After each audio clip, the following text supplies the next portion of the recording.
In the quiet village of Osubili, a young girl named Amanda lived with her mother, Mama Nkechi. Amanda was known for her special gift, the ability to interpret dreams. She first discovered this strange ability when she was 15 years old. Whenever anyone in the village had a dream, they would come to Amanda, and she would explain what it meant. If the dream required prayers, she would tell them the exact prayer to say. If it meant they had to give to the needy to avoid trouble, she would instruct them to do so. As time passed, Amanda's reputation spread beyond Osubili. People from neighboring villages began to visit her, seeking the meaning of their dreams. Some came out of curiosity, while others came with desperation, hoping for solutions to their problems. Amanda never asked for anything in return. She simply used her gift to help others. By the time she turned 22, Amanda's mother, Mama Nkechi, began to see a bigger picture. "My daughter," she said one evening, "this gift you have is not ordinary. You should gather people and start a ministry. From there, it will grow into a church." Amanda frowned. "Mama, I only interpret dreams. I don't heal, I don't prophesy, I don't perform miracles. How can I start a ministry?" "You can learn those things," her mother insisted. "Start small and grow." Amanda sighed. "I will think about it and pray over it." The following week, a pastor came from the city to visit Amanda. He had heard about her gift and was eager to see it for himself. After witnessing her ability, he was amazed. He pulled Mama Nkechi aside and said, "Your daughter is special. She must start a ministry. This is a rare gift, and she must use it for something bigger." "I have told her," Mama Nkechi replied, "but she is reluctant." "Don't worry," the pastor assured her. "I will convince her." The pastor returned the next week and sat down with Amanda. "My daughter, your gift is powerful. If you start a ministry, you will help more people. You will be great." Amanda shook her head. "Pastor, I only interpret dreams. I have no other power." The pastor smiled. "That is why I am here. I will take you somewhere. There, you will receive more powers. When we return, you will not be the same." Amanda's heart skipped a beat. "More powers?" "Yes. You will be able to see people's thoughts, heal the sick, speak things into existence, and attract crowds from far and wide." Amanda hesitated. "Let me think about it." The pastor nodded. "No problem." A week later, he returned. "Have you made up your mind?" Amanda took a deep breath. "Yes." "Good," the pastor said. "We leave in 3 days." On the appointed day, Amanda met with the pastor, and they traveled for hours until they arrived at a massive shrine. Amanda's stomach tightened with fear. She could smell burning incense, and strange symbols were carved into the walls.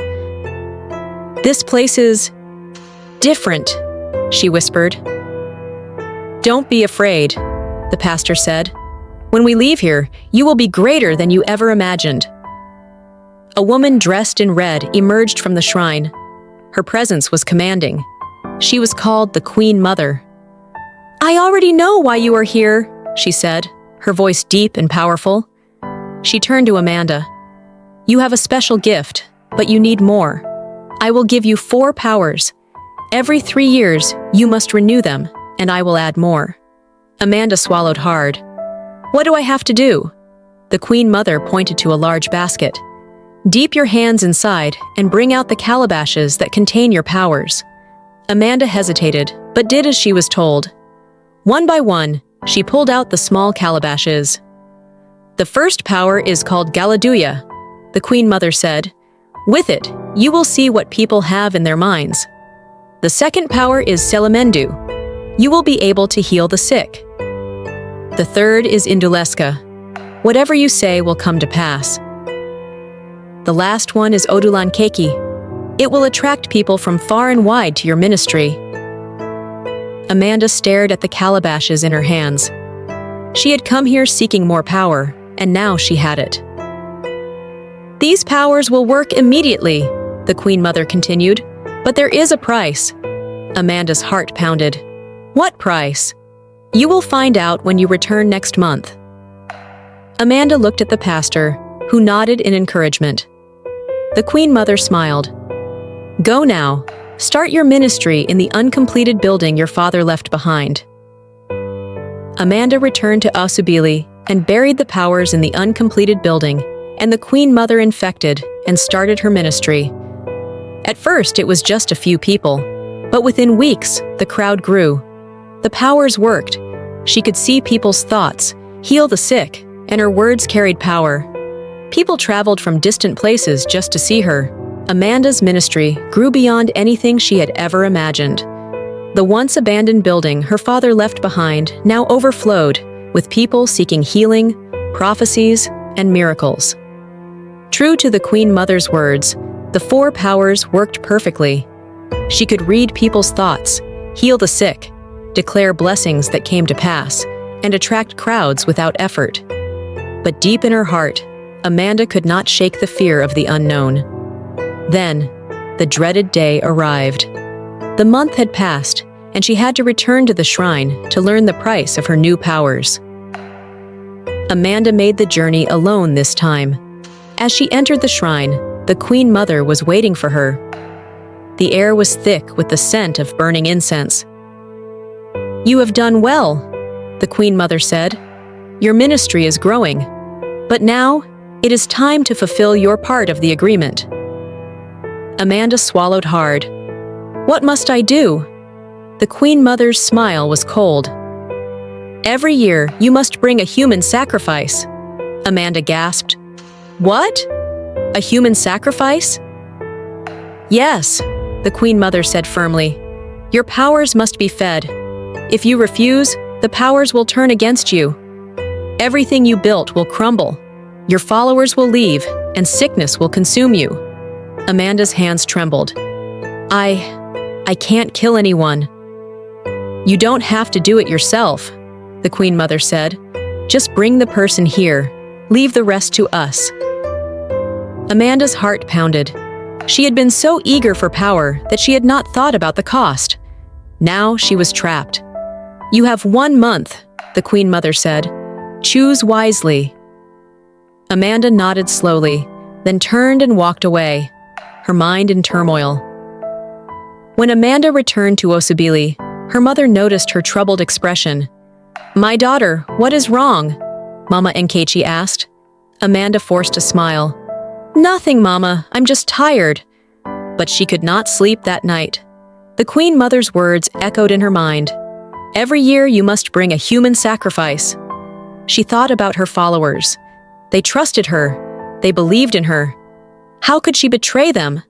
But then another thought crossed her mind. If I refuse, I will lose everything.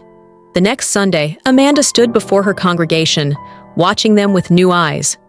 Who would she choose? An orphan? A stranger? An elderly person with no family? She shook her head. No, I can't do this. As the days passed, her nightmares worsened. She dreamt of shadows chasing her, of hands grabbing her, of voices whispering, choose or perish. Finally, she decided to seek advice. She traveled to the city and met a well-respected pastor, Reverend Joshua. She explained everything, her gift, the pastor who led her to the shrine, the Queen Mother, and the demand for human sacrifice. Reverend Joshua listened carefully. When Amanda finished, he sighed deeply. My daughter, he said, you have entered into a dangerous covenant, but there is hope. Jesus Christ can break any evil agreement. Tears filled Amanda's eyes. But how? The Queen Mother warned that if I refuse, my powers will turn against me. She is right, Reverend Joshua said, but that is because the powers you received are not from God. They are from darkness. If you truly want to be free, you must be ready to lose everything. Amanda froze. Lose everything? Her fame, her followers, her influence, everything would be gone.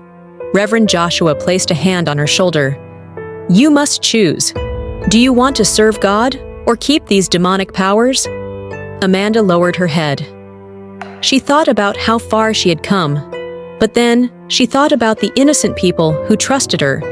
If she sacrificed one person, She would have to do it every year. There would be no end. She took a deep breath.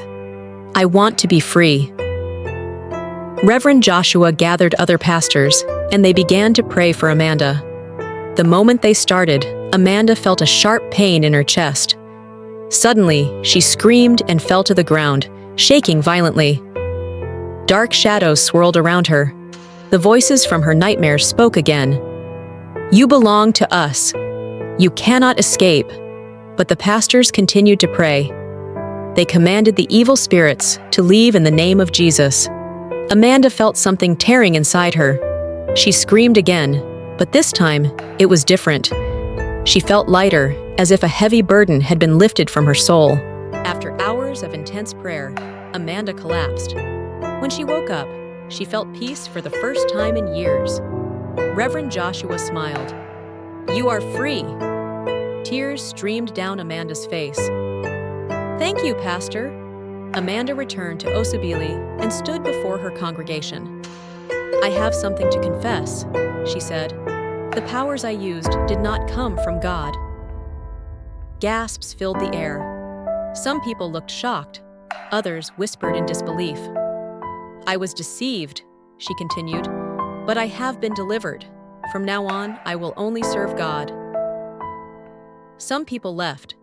They had come for miracles, not for truth, but many stayed.